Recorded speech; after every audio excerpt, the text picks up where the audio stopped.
Bad Apple, A Tale of Friendship by Edward Hemingway.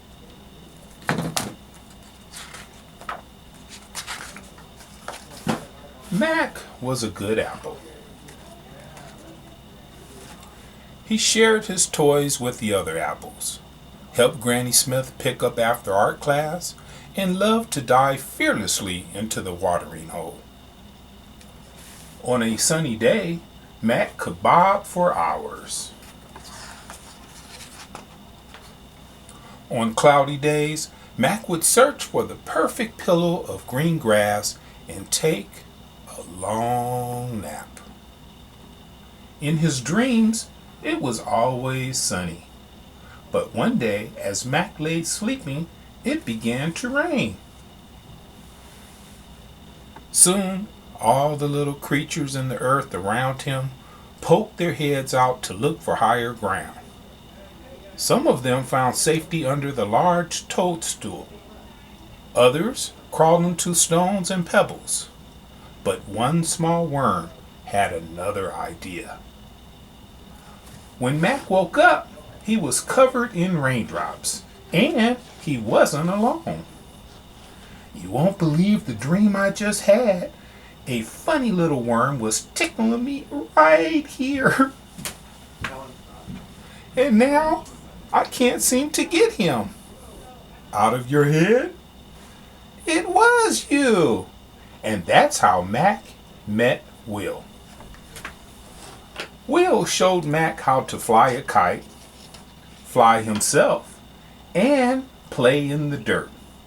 He loved making a mess. Mac took his new friend to the watering hole to clean off. He couldn't remember a better day until he took Will to the orchard. "Look at Mac. He's got worms." "Mac's a rotten apple." "I'm not rotten. I'm quite sweet, actually." So they left.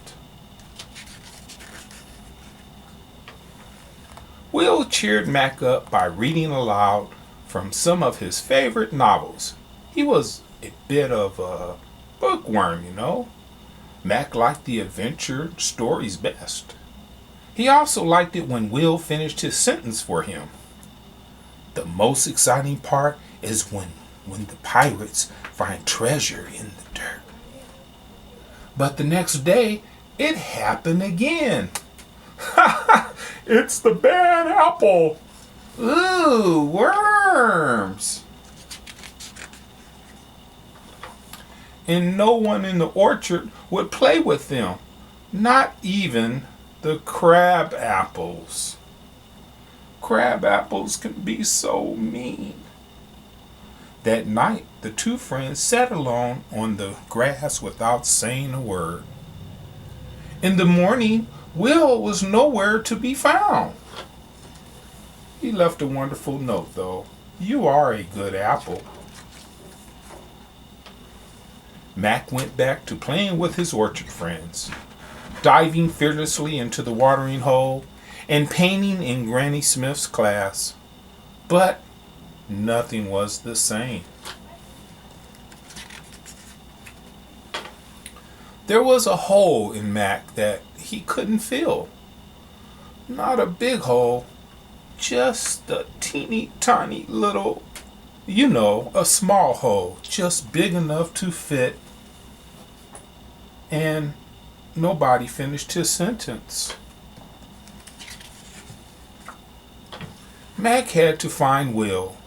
He searched low, he searched high, and in between.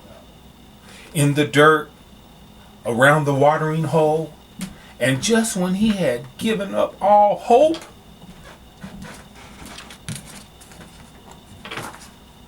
he looked up in the sky.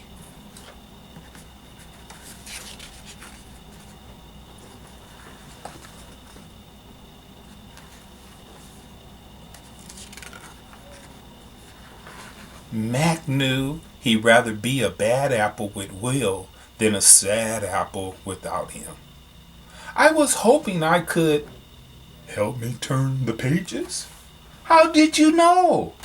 Because you will always be good apple in my book.